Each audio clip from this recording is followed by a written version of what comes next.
All righty, it's game day, folks. Okay, it's Thursday, it's game day. Where else would you rather be than right here, right now, on Thursday for Rotary? So, we have a song today. It's a good one, people. So today's song is from Nicole Donegan. She couldn't be here today, she's on vacation, but she said she wants us all to dance and move a little bit for her, so there's your challenge. This song is Coconut by Henry Nilsson. Nicole said this was one of her mother's favorite songs. She would have dance parties with Nicole's boys and nieces when they were little. Nicole said they still play it and still sing along every time they hear it. You really can't listen to it without wanting to smile. She also said this photo has nothing to do with the song she picked at all, but she never takes photos of herself. But I don't know, fishing, coconuts, lime, I mean, it might work. So thank you, Nicole, from very far away on vacation for the song today. Once again, that's one of those songs I want to just keep going, but I won't. Our greeters today were Jolene Sita and Dan Golke. Jolene is a co-chair of our Chronicler Committee and is with Triumph Treatment Services, and Dan is with Yakima Federal, so thank you for greeting. And now, for a little bit of inspiration, I'd like to bring up David Kobia. David is with Clifton Larson Allen. David. Thank you, President Sherry. Excited to be here this morning, this afternoon. Actually, we're already in the afternoon. Well, I've been thinking a lot about community and the importance of community and what makes up a community. And, you know, it's not big, large buildings. It's not even necessarily programs, but community is really made up of people doing small and important things, noticing each other and doing something about it. I love a quote that says, let us not love in word, neither in tongue, but in deed and in truth. And I feel like that's a lot about what we're doing here in Rotary and a lot of organizations in this community do. Noticing a need, noticing people, seeing them, and responding to that need.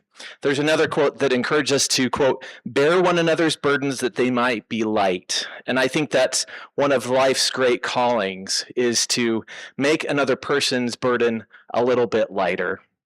We live in a world with increasing division and disconnectivity, but community really has a way of pushing against that. And I think it's also interesting that as we're helping others, that usually helps us too. Helps us feel a little stronger, helps us feel more grateful, helps us feel more connected to the communities in which we live. So today I simply want to express appreciation to those, especially here in Rotary, who continue to build community through service, generosity, mentorship, friendship, and simple human decency. Those efforts really matter more than we sometimes realize. So thank you. Very nice. Thank you, David. Rotarians, you can sit, but if I can have the guests stay standing, please. We like to recognize you as MVPs in our game today. So thank you, guests, for being here. Only a little bit longer. So welcome again. Thank you for being here. I am Sherry Bissell, and I am very proud to be the 107th president of this Rotary Club. We were chartered in 1919. We are the original Rotary Club in Yakima, so we call ourselves the OG. And we are a team. This year, Team Rotary is our theme, but we really are a team. And we unite for good. Every Thursday we come together in this room. We leave any differences, any judgments, anything we have outside the room, and we come in to the room to unite, to be good and do good in this community and beyond. So if you are interested in being on our team, you can talk to any one of us or take one of those blue cards on the table, and we would love to have you. Earlier today, I attended the Stanton Academy new courtyard and mural reveal. Our club provided a grant for this project, and I can tell you what, we can be very, very proud. It's so gorgeous. The students are so excited. They did everything themselves from start to finish, their ideas, everything. There's a mural that's beautiful. It's so very well done. So we're going to have to plan a field trip when they've got a few more finishing touches, but we'll have to plan a field trip and go and see it because it is amazing. So that is because of all of you in this club. So thank you for that. We will be having a social, last social of this Rotary year, next Wednesday at 5 p.m. and it will be hosted by our very own David McKinney. So thank you, David, for that. We'll start at 5. We'll be, I won't be, but Carolyn and Lorna will be sending out an email with address and all the details and all of that. But mark that on your calendar for next Wednesday at 5 p.m. Thank you, David. Our District 5060 is in need of a youth protection officer, and they would like us to submit a name or a couple of names from our club. The other 2 clubs are doing the same. This role is ensuring the safety and well-being of youth that are involved in Rotary activities, managing any compliance with youth protection policies, serving as a point of contact in case there's any concerns. It's a great and very easy way to get involved at the district level. And if you have a passion for youth involvement in Rotary, or again, you just want to become involved at the district level, I have more information with me. So come see me afterward and we'll get your name to the district as a consideration. Okay, real quick, I just have one more announcement. I would like to recognize Rotarian Chris Hutzel. He's in the back. If he could stand, please, so you can all see him. There he is. So the reason why I am having him stand and I'm calling him out, he is the deputy chief of the Yakima Fire Department, but not for long because he is retiring. So when is your exact last day? Oh, I knew that. Oh, and he's spending it at Rotary with us. That's so sweet. So here's the sad news. He's moving to Moses Lake for his retirement, so we are losing him. But you're going to transfer your Rotary membership and become a Rotarian there, right, Chris? That's a really good answer. Good job. Good. No, I'm really glad to hear that. Thank you for your service to this community and to this club. We appreciate you and we're going to miss you, so thank you.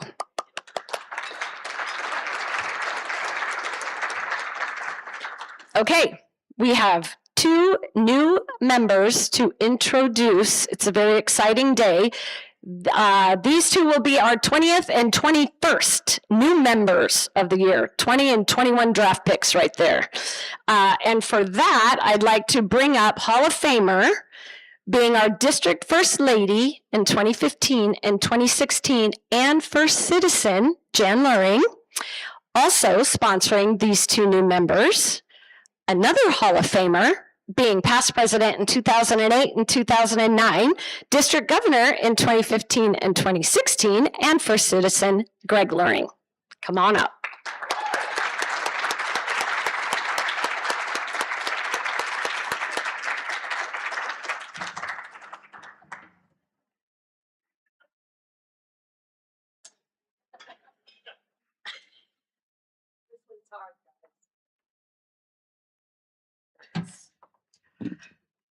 Hugs first. That's okay, I heard that. This one's hard for me, I'm shaking. Thank God there's so many friendly faces in the room. I need you to get through it. I've tried for a long time, as has Greg, to get these 2 in Rotary, and they just now feel it's their time. So, if I screw up, stick with me. I am honored today to introduce 2 people that I value more than life itself. I can say that they have both evolved into truly helping our Yakima Valley. They are a real team whom we have chosen to introduce together. Shall I do ladies first, JD? You see, he doesn't have a choice. Megan Loring Dooley was born on the naval base in Bremerton, Washington. She was only 18 months old when the family moved to Yakima to get their first McDonald's. She likes to say she got here as fast as she could. Growing up, Rotary was simply a part of life due to the family's involvement over the years. She was helping at the food bank, passing out bags of groceries, and taking coats at the door to benefit different organizations from the time she was 5 years old. Sports quickly became another big part of Megan's life. She had 2015 vision, was super strong and quick, and excelled at whatever sport she did. After graduating from Eisenhower High School, she earned a Division I softball scholarship to the University of Tennessee, Chattanooga to play for the future Olympic coach. But after attending an Ohio State-Michigan football game in the Ohio Stadium, she fell in love with the venue and wanted to transfer to Ohio State her junior year. Much to her coach's chagrin, they actually called her from China to get her to change her mind. However, she didn't. She entered Ohio State anyway and played on the softball team. She graduated with a Bachelor of Science in Consumer and Textile Sciences. After college, Megan spent several years feeding the travel bug, Lucky Megan. Chicago, New York, Sun Valley, and finally San Diego. She worked in the resort and spa industry before transitioning to active network in account management. Just as she was preparing for another move, she met her future husband, JD, at a fundraiser for underprivileged kids.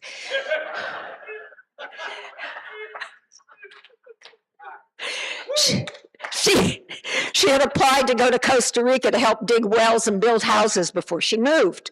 So having only known JD for barely a month, she was now in a quandary.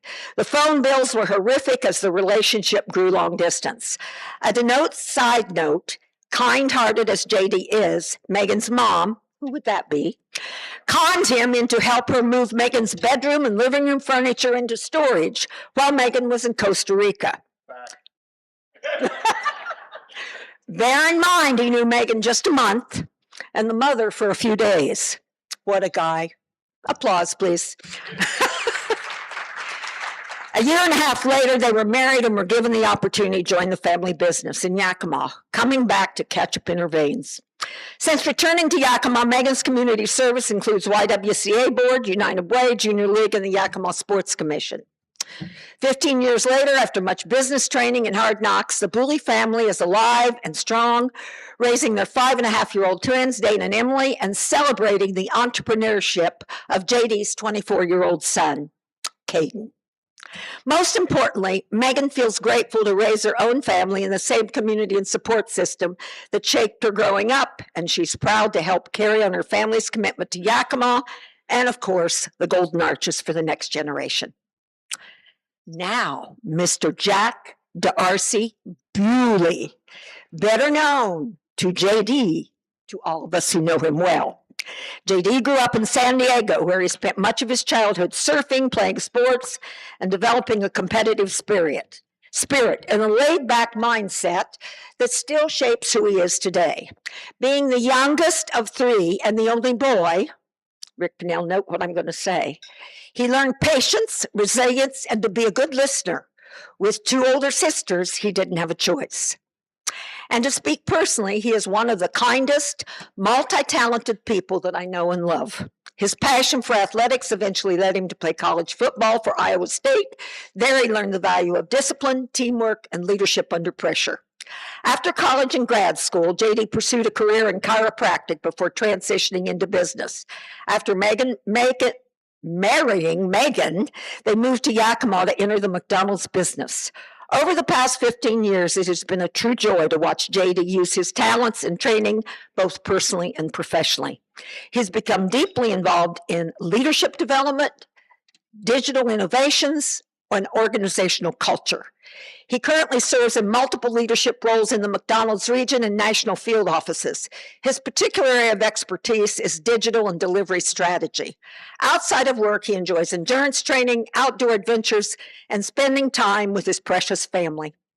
Speaking of outdoor adventures, JD didn't know what he was getting into with Greg and Megan when he and Megan were engaged and came for a visit.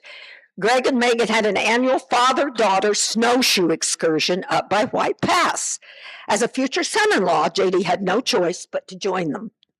Greg was notorious for going off path and creating his own way. No surprise there. Even though dubious, of course, JD went along. They approached the lake, and only as a true gentleman would do, JD crossed the lake last. Megan and Greg heard JD shout, "I'm in, stay there." He was in the lake above his shoulders, in the freezing water. JD managed to flip himself up like a seal and wiggle flat out of the water.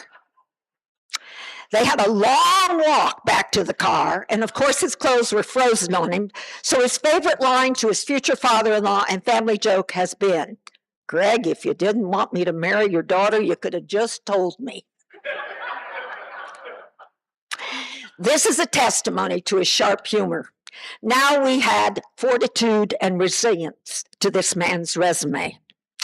Anyway, however I talk about these two and however you slice it, we feel incredibly privileged to finally introduce to you JD and Megan Bewley, the owners of McDonald's of Yakima and Kittitas County. Please stand and welcome your newest members to Yakima Downtown Rotary.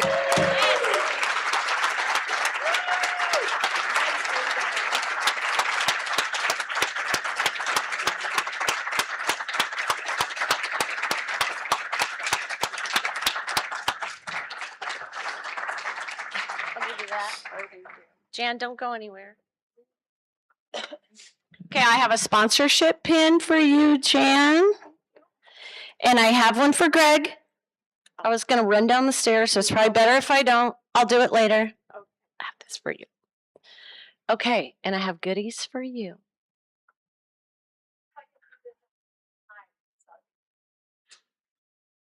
Okay.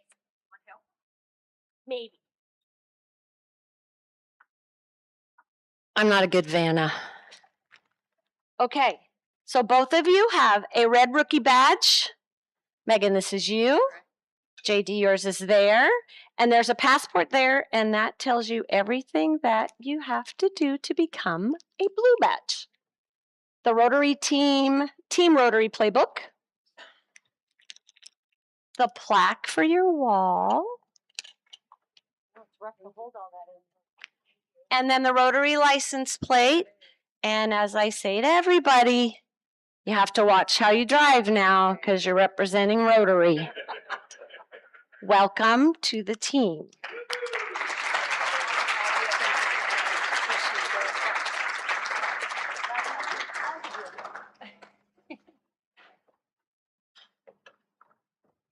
Okay. Whew, number 20 and 21. Nice job, team. Look at us go. Okay, now we have a very special tribute. And for that, I would like to bring up David McKinney. David is the chair of our Environment Committee, and he is with Wilkinson Family of Companies. David. Hi, Sherry. Thank you. All right. Well, today we celebrate a life extraordinarily well lived. Our beloved husband, father, grandfather, and friend, Russ McKinney, has stepped into the presence of Jesus, reunited with loved ones, and welcomed into eternal joy. His body restored and his faith fulfilled. I'm David. I'm Russ's oldest. I'm named after the radiologist that saved my dad's life when he was a teenager. Also known as the biggest pain in his butt.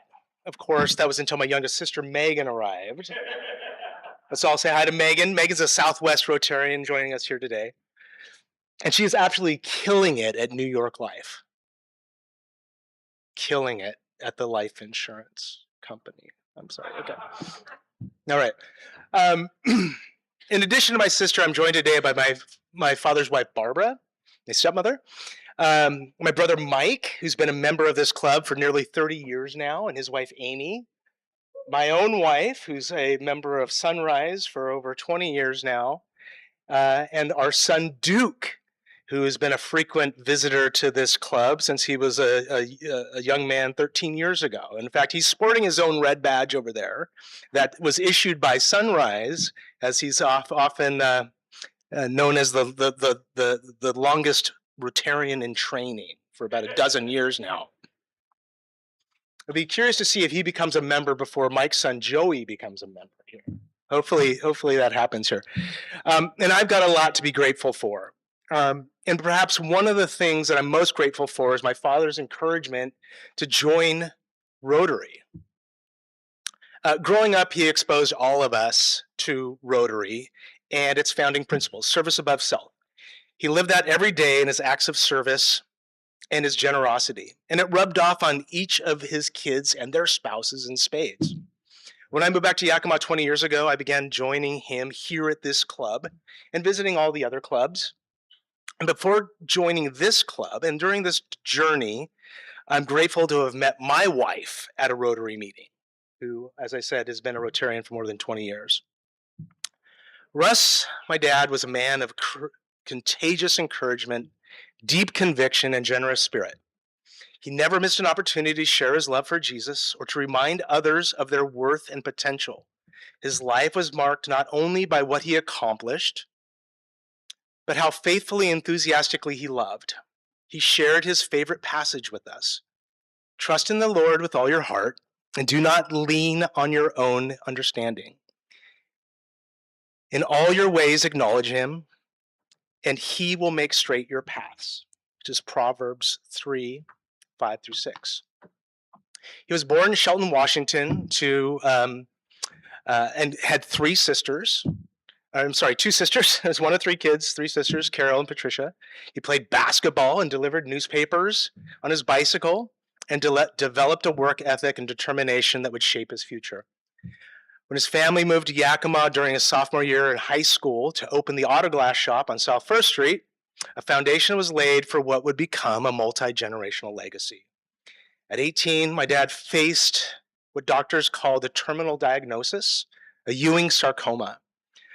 Yet what could have been the end became the beginning of a testimony. Through experimental radiation and chemotherapy treatments led by Dr. David Christie of Seattle, he survived, a miracle that strengthened his lifelong faith. And Dr. Christie and his wife Beverly became adoptive grandparents to us and all the kids. They didn't have grandchildren of their own. After graduating from Seattle University with a degree in accounting, he combined his business skills with relational warmth. He grew into ownership of McKinney's Yakima Auto Glass, eventually passing leadership on to Mike, as we all know. And now Joey is working with Mike in the fourth generation in that business. The shop is more than a workplace. It was a training ground for life, and each of us worked there with him at some point, breaking down boxes or repairing rock chips, sweeping floors, delivering cars, earning donuts with the crew, and a celebratory Kemper's burger for lunch. And true to his thorough driving lessons, not one delivery accident occurred. He taught us responsibility, excellence, and pride in honest work, all with a smile. He adored being a husband, and in January of '84, he married Barbara, his sweetheart. A true partner in faith and life, their marriage was joyful, affectionate, and grounded in shared service together.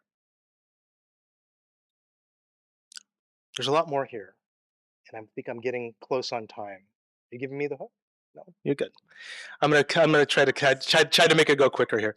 Though he carried deep sorrow at the losses of his daughter Sarah in 1988, grandson Chase in 2006, and granddaughter Vivian in 2020, he honored them with tender remembrance and enduring hope. And Russ lived out service above self as a devoted Rotarian for more than 40 years. He mentored new members, led projects, and poured himself into community causes with enthusiasm and conviction. In the early 2000s, he joined the board of the Yakima Savings and Loan, helped guide its growth with integrity and faith-driven leadership for nearly 2 decades. His retirement only widened his circle of joy. He deepened treasured friendships, remained steadfast in church and Bible study, and over 30 years shared treasured trips with family and friends to Hawaii. And I'll just end with this. His legacy is one of faith, perseverance, laughter, leadership, and love. And we are all better because he was ours. Thank you.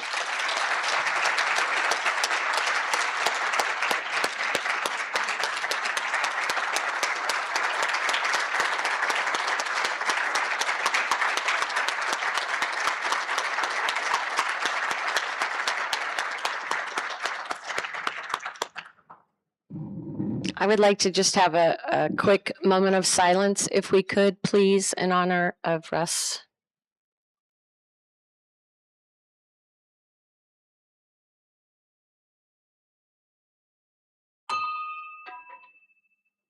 Thank you. Thank you very much for that. Okay, so it is time for Sergeant at Arms. And for that, I have another Hall of Famer in the room. Being past president in 1988 and 1989, Mr. Rick Pennell.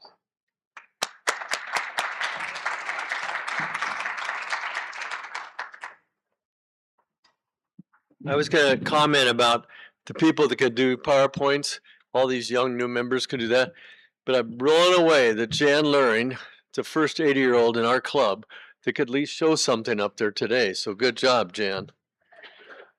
I could not do it. Carolyn doesn't have the time to deal with me in that area. So today we're still going to be it's going to be a Rotary Sergeant of Arms. First of all, the club member of the day. What family's tradition does Rotary now use and has done for the past few years? Oh boy. So far as nobody knows? The what?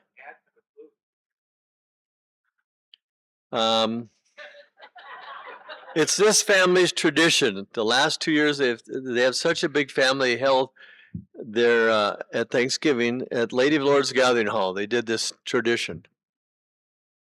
Well, you guys are right on top of your game.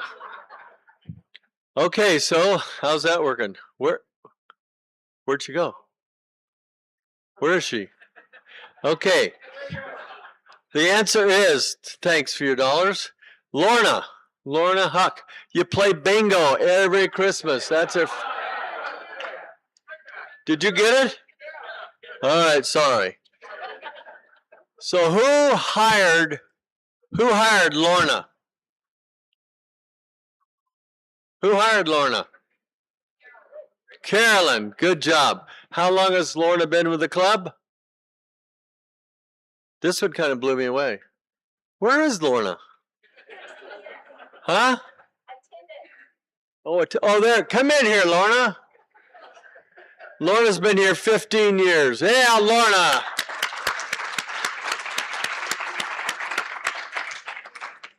Well, my timing was well there, wasn't it? Okay, so 3 months ago, I fined all those that use your cell phones at Rotary meetings. So I actually see Rotarians in their phones now, before the meeting even starts, when you should be talking to your fellow Rotarians. And then some of you are texting and emailing or reading them during the meeting. And some of you are a little newer members. So pay, again, you're not learning this lesson. You still have to, you paid $5 2 months ago. You're paying $5 again if you're using your phone during a Rotary meeting. Thank you. So here's another question for new members. Thank you, Verge, for clapping. What is the Rotary etiquette when you come to your Rotary table and there are guests there or members you don't know? What should you do? You should go around the table and introduce yourself. That's a long tradition, so I'm sure you're all doing that. How many of you, have you been fined if you didn't go to the Rotary Scholarship dinners yet? Oh, though I went to Tressa's and Fred Mercy's. It's a wonderful evening. I think it's one of the best functions we have in the Rotary, and if you didn't go to one of the dinners, you could pay $1 too. Now, let's go a little more in Rotary history. If you have not read the Rotary magazines at least 3 times in the past year, 12 months, pay $1, and I'll tell you why. I'm sure you think, well, why would I read that magazine? One, I think it's one, and I asked a couple of the Rotarians today, I think it's one of the most interesting magazines you can read. What you don't realize is how many things Rotary is doing, how many great people are in Rotary. It's really a fascinating thing. So I want all the Rotarians that have served in Ethiopia at our hospital and children's playground. We started from Rotary, with Rotary International. I want you all to stand if you worked in Ethiopia. That'd be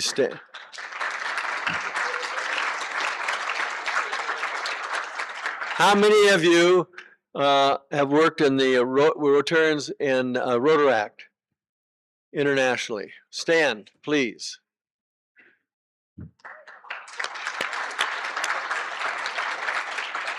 Steve Altmer, didn't you serve in that? I see. Thank you, Steve. Who else has been served internationally in any other Rotary place? Daryl. Where Daryl? Where? Who? Greg, International? Who else? John. So I asked this because you can learn a lot about international. But what's interesting, most of you are at least 60 that have stood up. So that means you did this before when you were younger. I encourage all of our younger Rotarians, look at those international things. That's probably one thing I regret. I never did something internationally. There's so many opportunities, so get involved in that. So, where are we in the largest clubs in the world at 285 members? What number are we? I've heard 22. Did somebody say 22? Did anybody say anything? We are 37th. You don't have to pay in this. 37th in the world.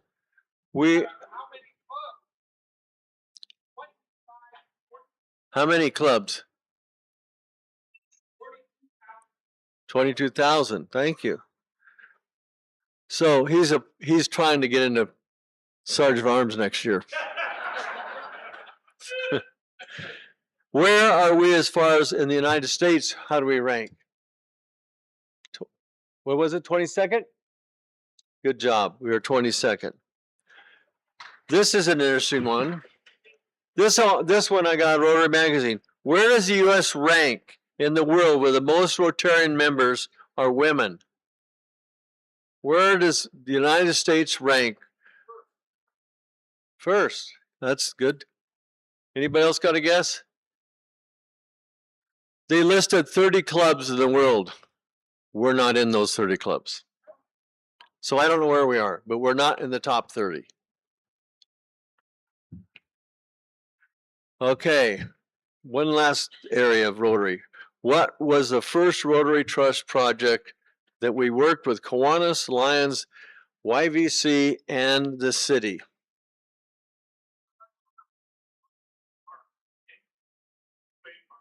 Did anybody say Kiwanis Park? If you said Kiwanis Park, good, otherwise pay.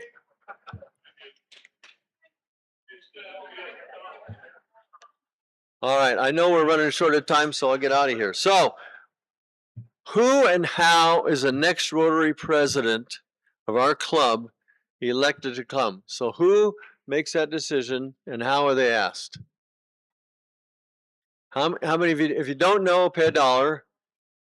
And I'll tell you, the current board makes a decision. They go to their house at night and then ask them the question. So that's your Rotary lessons today. Thank you.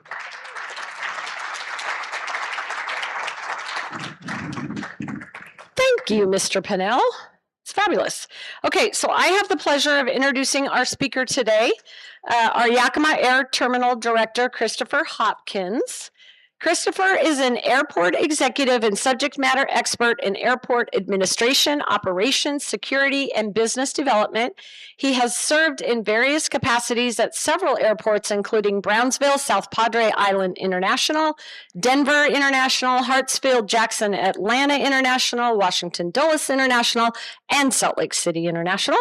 When he's not working, his hobbies include flying. I mean, that makes sense. Scuba diving, horseback riding, and snow skiing. So please help me in giving Christopher a warm downtown Rotary welcome.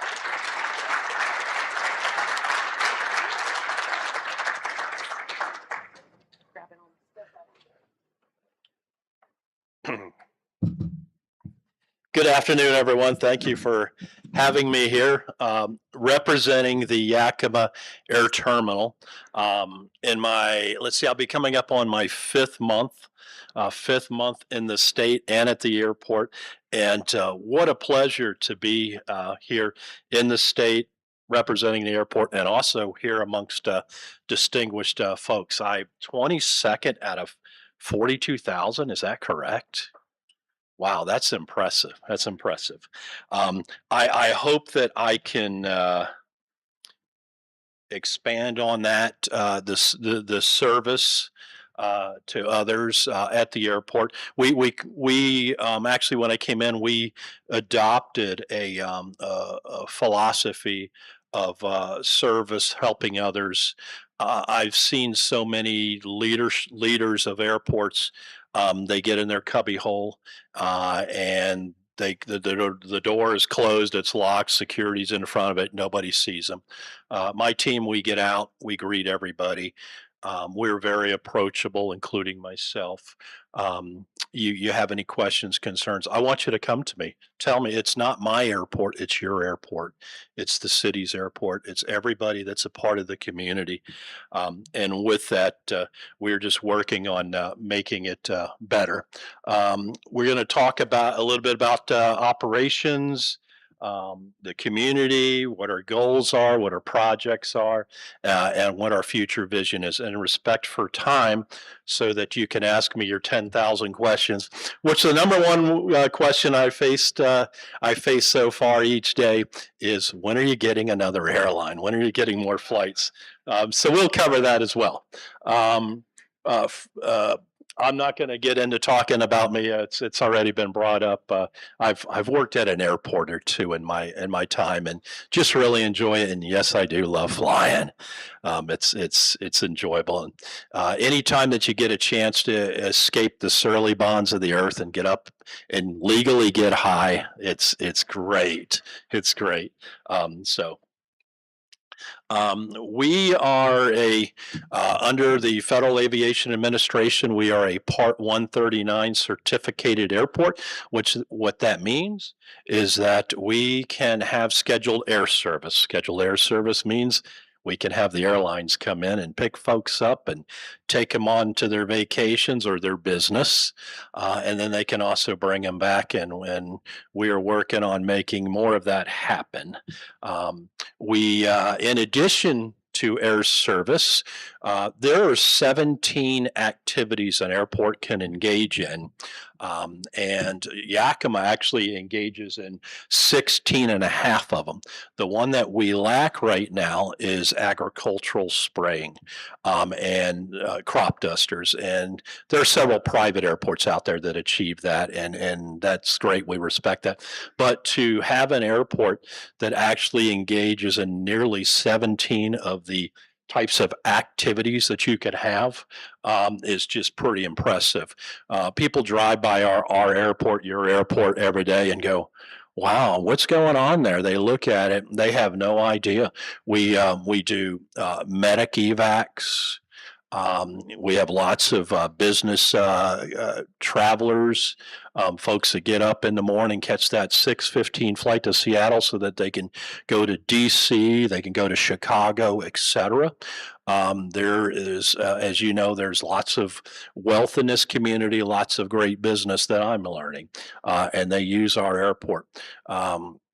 We do lots of flight training. Central Washington University comes in and gives us lots of operations. An airport operation is anything, it's defined as anything that's a takeoff, a landing, or an instrument approach. The more operations your airport has, it puts you up the food chain for federal funding. And we are looking at about 40,000 plus of those operations, and we're still growing. And it shows that the FAA recognizes us as a viable airport because we've been receiving lots of grants lately and doing lots of construction. I'll tell you about the exciting construction projects that are going on.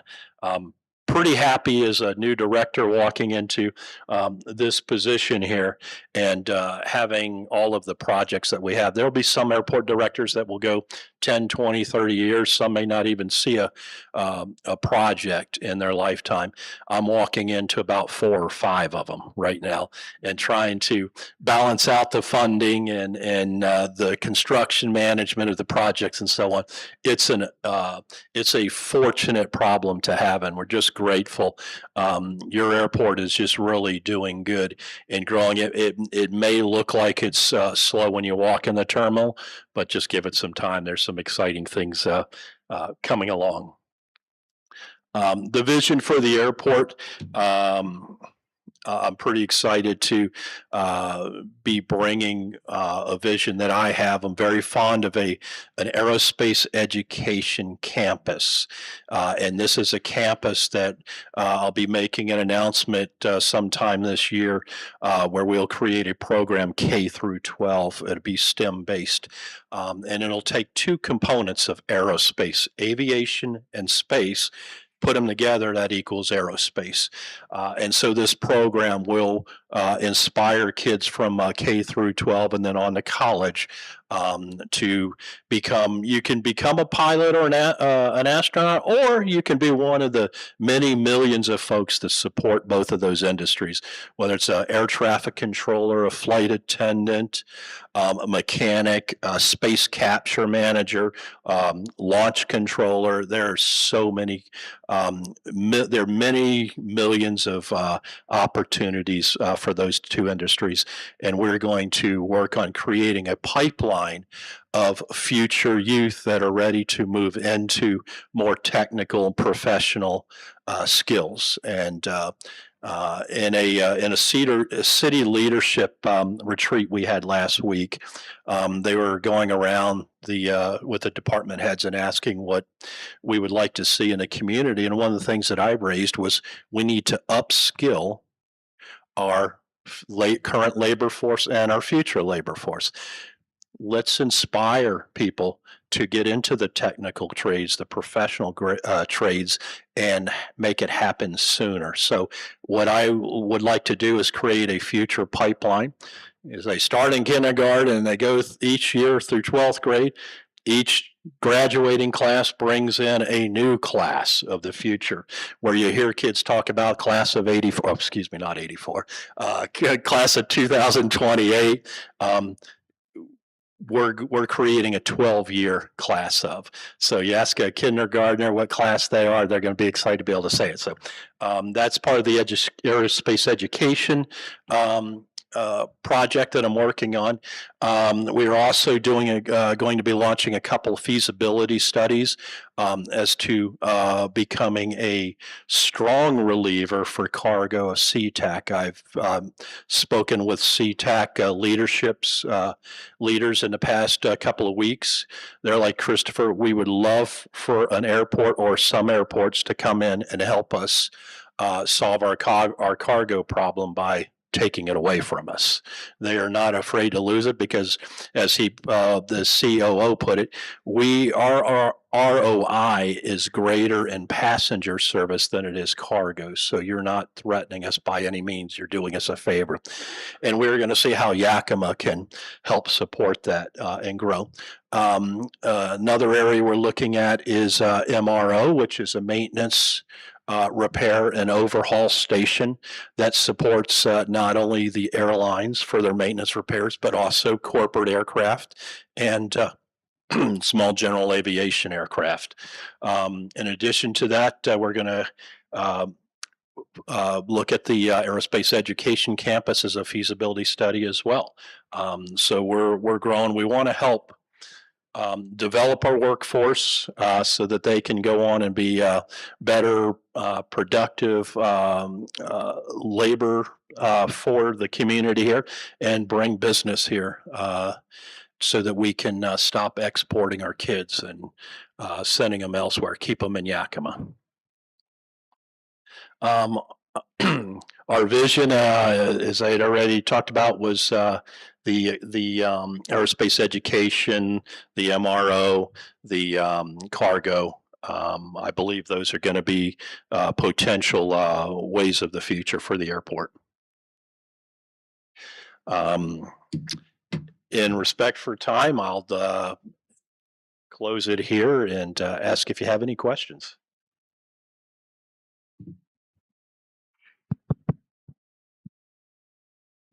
You said you were going to tell us about possible construction. Oh, and yes. growth of airlines.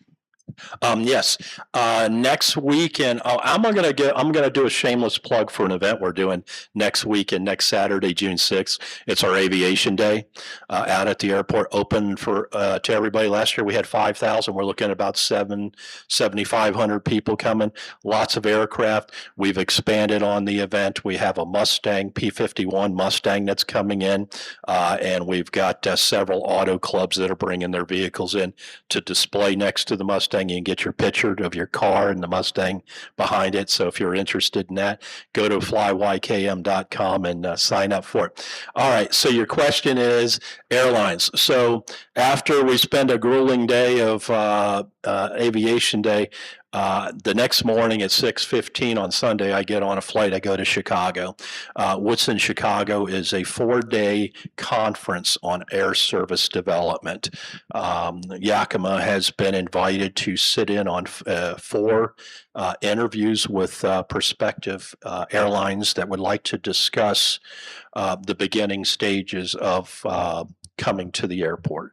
Now, it's not a guarantee. It's part of the process, and to be invited to sit down with them, it's 20 minutes speed dating. You go around the tables and pitch your airport and why they should come out. And these opportunities are available maybe once, twice a year. You just don't show up at an airline and say, "Hey, Delta, I'm here. I'd like you to come to our airport." So this opportunity is exciting. So we'll be attending that conference. Airport construction. Right now, we started March 2nd on remodeling, modernizing our baggage claim from the old slide down systems. You open the door, you get the Arctic blast, or you get the heat wave from 100 degrees. Well, we closed it up, we demoed it out, and we're currently working on putting a new baggage carousel system in. And then we're also redoing those, I'm going to say 1930s bathrooms and the smell that goes with it too. So I'm very excited. Probably the thing I'm most passionate about that project is the bathrooms are going to look like you walked into a Hilton.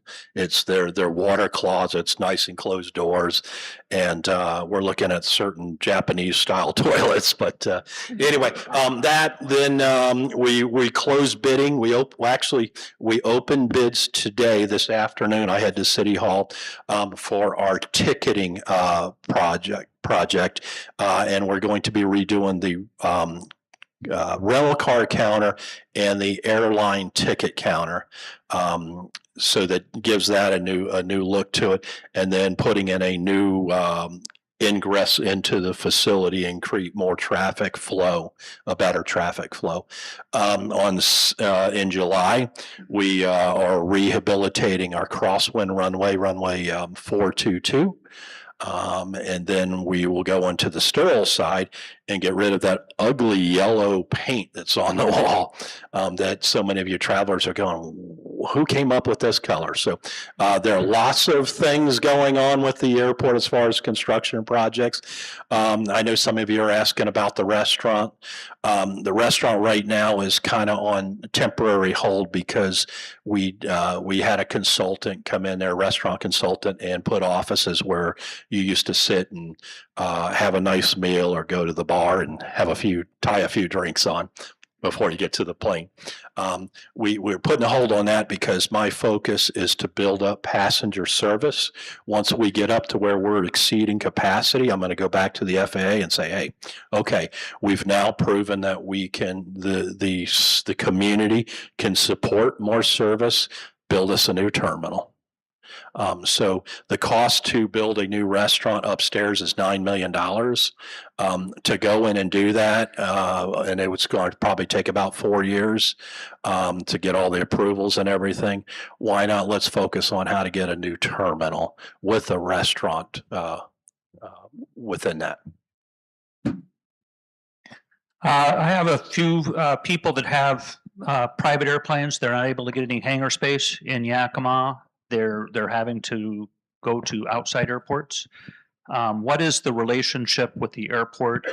Do they develop the hangar space? And it seems like there's, maybe you have an idea of how much space is at the airport for additional hangar space, but it seems like it's a long process to even get a lease. Years to get something done at the airport just to build a hangar. If there's demand for that, what is the holdup for building it? Well, I'm proud to say that I'm happy to say that I'm coming in here to let's cut the time down. How do we get to the answer of yes versus no is always the answer that people face, especially with dealing with government. I ran businesses before. I understand the frustrations that you have trying to cut through government red tape. And they said, Christopher, come on in here and show us what we need to be doing. Let's get it done. So in answer to your question, if you're looking for hangar space for your corporate jet or your general aviation airplane, my door is open. Come see me. Let's get you on the list because, and it's going to be a list that doesn't take very long before we start looking at response. With this list, then I can go to prospective partners in a triple P private public partnership arrangement and see how we can build hangars. So please come to me, tell your colleagues the airport is open for business for building new hangars. Christopher? Yes, Thank you sir. for being here, Christopher. I, like everybody else, are excited to hear what new flights are coming into town, and we're trying to, so really excited about that. But my question is in regards to your point about having a career pathway for high school students. So what portable, short-term, stackable credentials are you looking for to be able to provide to high school students or anybody else looking to get in the aviation career field? Well, initially, as we form a board of educators that share the inspiration, we will be a resource of information of reaching out to NASA, the FAA, other public and private organizations that have scholarships, that have training materials for educators in the classroom. I came from Colorado where we had a teacher flight program and educators in the classroom, and like to bring that here. So in the short term, we'll be working on getting materials that can go into the classrooms. If the educators are interested, reach out to me. I'd be happy to discuss that. And if you're interested on being a part of the nonprofit board that we're going to create, we'd love to have leadership there as well. Thanks for that question. Last question. Mr. Hopkins, thank you for being here. My question is probably unfair coming to you because you've been here such a short period of time, but I noticed that one of your agenda items had to do with trying to improve Yakima as a transportation hub. And my personal situation with the airport is that I am caught in this quandary. Is it easier to just drive to Seattle, because all the flights, of course, go there, than it is to drive to the airport and wait and so on and so forth? And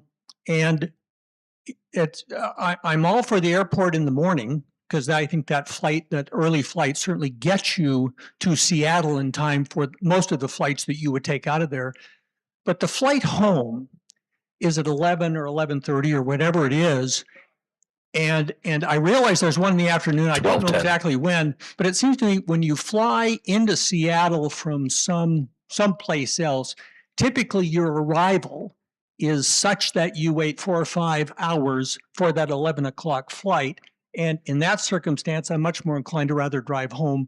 I can get home long before. That's my personal quandary as I decide whether I want to travel out of Yakima. What is there a solution to that, or am I all wet in that regard?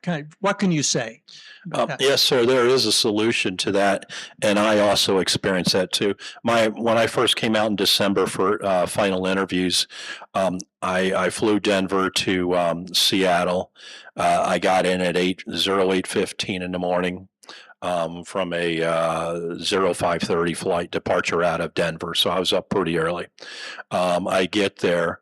I discovered that my membership, platinum membership with United didn't carry over to Alaska Airlines. So I didn't have a room to wait in.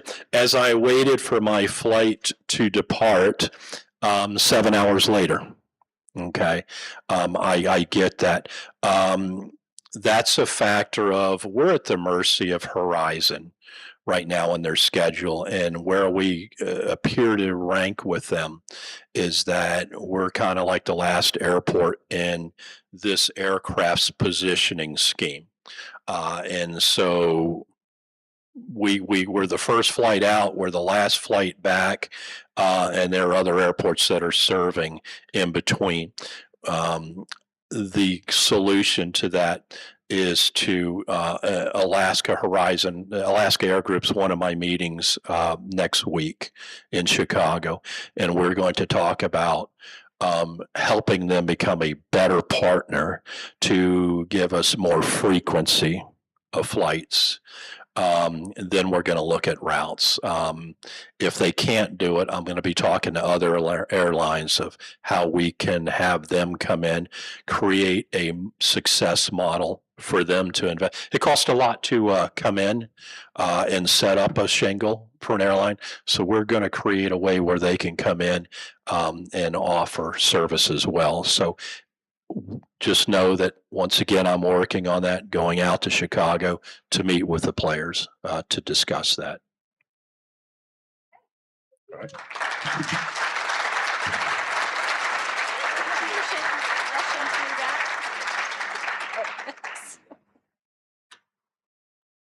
Thank you again, Christopher, for being here today. Let's get through this here. So next week on the 4th of June, it is June next week, again, crazy. We will have a panel discussing the Triumph Treatment Medical Detox Unit. It's very important information about a facility right here in Yakima that's very needed, and they're doing great work, so don't miss that. The week after that, on the 11th, the new members are taking over. I'm really looking forward to that because I can just sit and they can just do. So make sure you're here for that. The Heart of Our Club drawing. So I know that's what you're all waiting for. Get out your white ticket. Oh, there's a lot of tickets in here. So we had last week, after last week, we had $4,360 in the pot. So whatever was added to it today, which looks like a lot. If your ticket's drawn, you will draw a card from the deck. Who has the deck? Margaret has the deck. She will come to you. You will draw a card. And if you draw the Joker, you get half the pot. And Rotary Charities gets the other half. So here we go.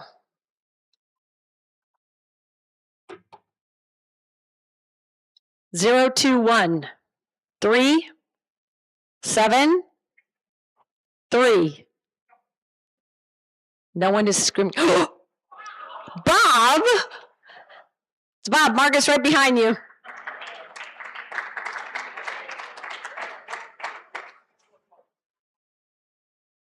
I checked earlier. The Joker is in there. No way. No way. Wow, what is happening? Okay. So now there are 3 cards left, right? 3 cards left. A king and an ace and the Joker. Okay, there you go. Okay, I end our Rotary meetings with what I call my play of the day, and today's play was very simple from me. It's from our beloved Rotarian that will be very missed, Russ McKinney, and David had said this already, but my play for today is trust in the Lord with all your heart. Don't lean on your own understanding. In all your ways acknowledge him, and he will make your path straight. That was Russ's favorite proverb, as David said, and I thought it was very appropriate to share it today, so just take that with you today. We have one committee meeting afterward, the Rotary Foundation committee meeting with Dara Blue right here. Thanks again, Christopher, for being here. Welcome to the team, JD and Megan. Chris, keep in touch with us, please, and best of luck to you in your retirement. Thank you all for choosing Team Rotary today and for being in our game. With that, this game is over.